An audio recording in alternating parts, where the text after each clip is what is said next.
Hi, Piano Annie here, and today we're going to cover a portion of Pinetop Smith's Boogie-Woogie.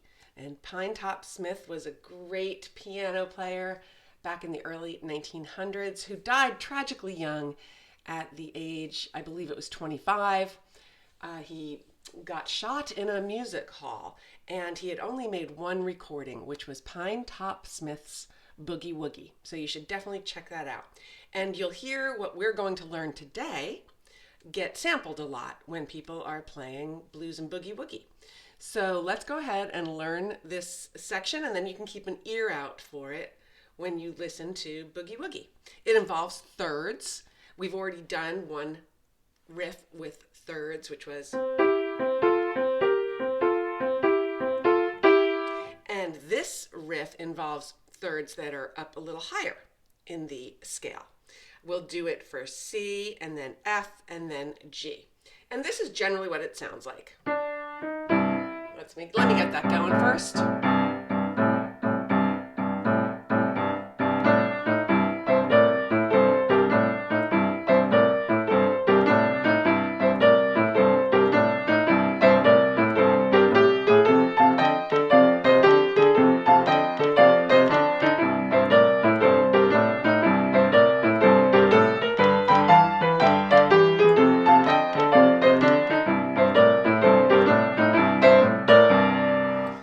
Okay, and there are definitely different variations, but this is one of my favorites. So here's how we do it. For when you're in the C position in the left hand, find the third note of the C scale, which is E. Put your thumb there, and then you're going to basically go up an octave. So your pinky will find the E up top, and you'll turn that into a third, and that'll be the first third, okay? And there are two pickup notes. And you can actually make it one pickup note or no pickup notes. But this version that I'm going to teach you has two pickup notes. So you would use the D and the E flat, and then this is where the hands come together at the one count. So you go up to this first third, and then just come straight down to the next third, which is D and B flat when we are in the C scale. And you visit the E.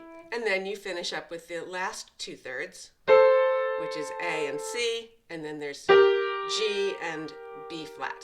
So it's two pickup notes, and then this is really where it begins here. All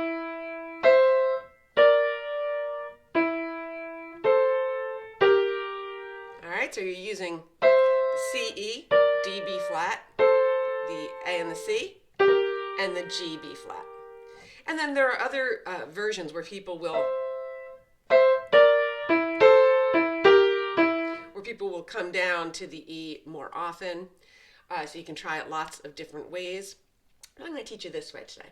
All right, so you would do the 1, 2, 3, 4, 5, 6, and then on these last two sixth intervals, you would come in with your two pickup notes, okay? And then it's a 1-to-1 ratio after that. Every time you're striking a right hand note, you're also striking a left hand note if you're using this particular left hand. All right, I'll do it real slowly.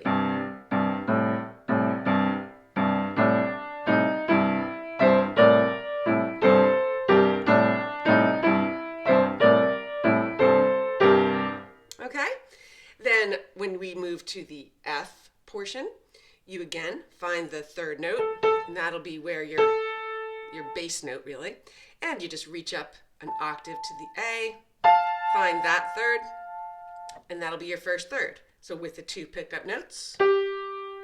So by the way, so the pickup notes would just be, here's your A, you would go down half a step and down half a step. So it would be G and A flat. So then there's your A. Then go to the next third with no break in between. Visit the A. And then finish the last two thirds.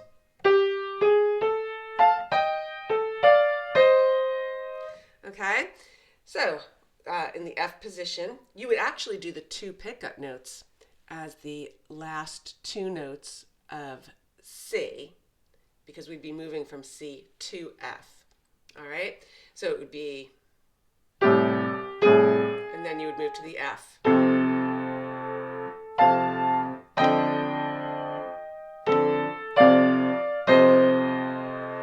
And see, then there are the two spaces left down there for you to come in with your pickup notes again, if you were to do it again. And then if you're going back to C, you would use these last two intervals that are in the F position, and you would do your two C pickup notes, and then return to C.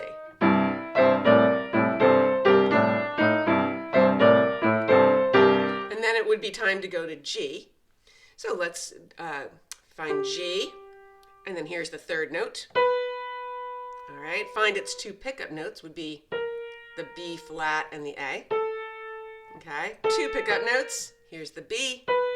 You would go up here, find your octave B, and that will give you your first third.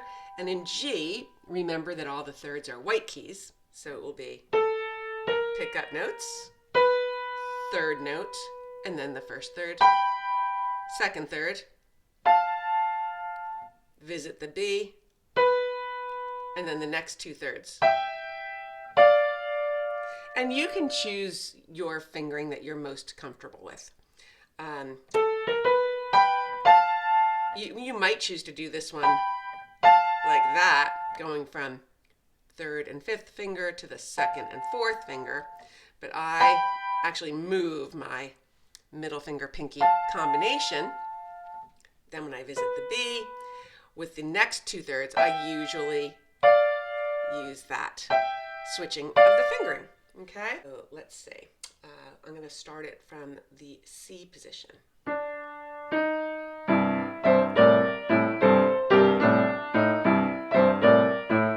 And then we would go to G, so the two pickup notes come in on the last two strikes of the piano on C.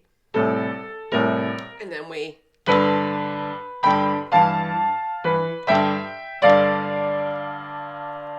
that's really, so you'll just be doing it once, okay? So you do get through it once, and then you would go to your pickup notes for F, and then you would move your left hand to the F position. And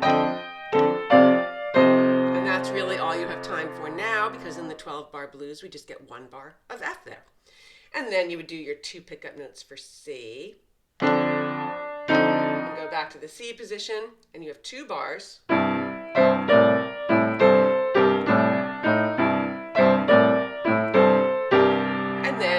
You would use those last 2 beats to move on to whatever you were going to do next.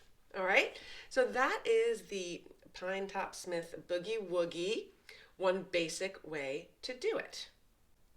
Piano Annie here, popping back in with a quick insertion into the Pinetop Smith lesson to show you another alternative way to play it. So we did our 2 pickup notes and then our bass note, and then we went up here. But if you would like to just do 1 pickup note, it's a little awkward, so it will be the flat 3 to the E when we're in the C position, pickup note, and then our bass note, and then we go up and we still hit 2 consecutive descending thirds without a break in between them. But take this second one, and instead of just playing the note, turn it into a triplet. And then do the same thing with the next descending third. And then end on the final third. So it would sound like this.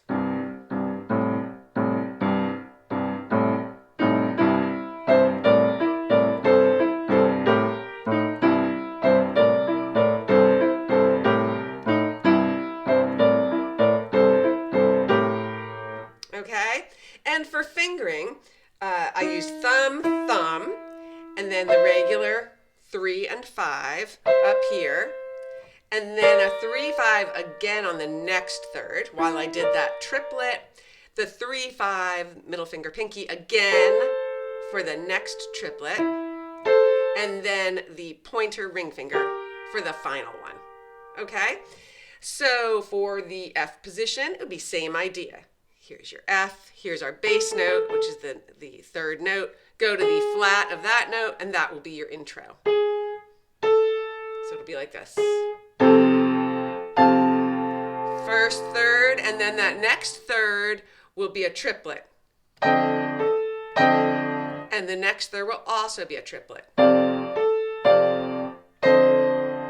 And then the final third just stands alone. And we use that last strike of the piano in the left hand to do the pickup note for when we return to C. Then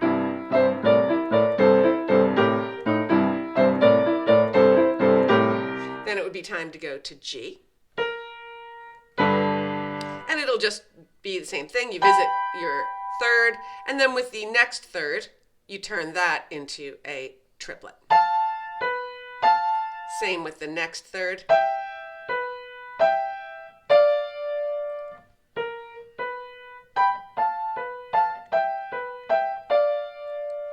And you don't have to follow my fingering if you would prefer to use a different combination.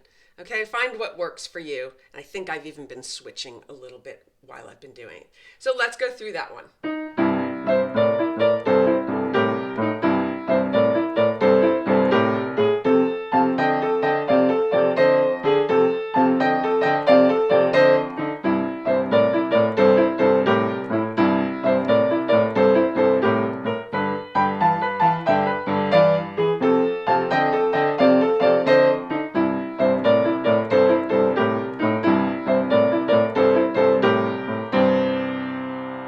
Okay, I realized there were a few little mistakes in there, so that's part of the fun. Anyway, that is an alternative. All right, thanks. I'll see you next time.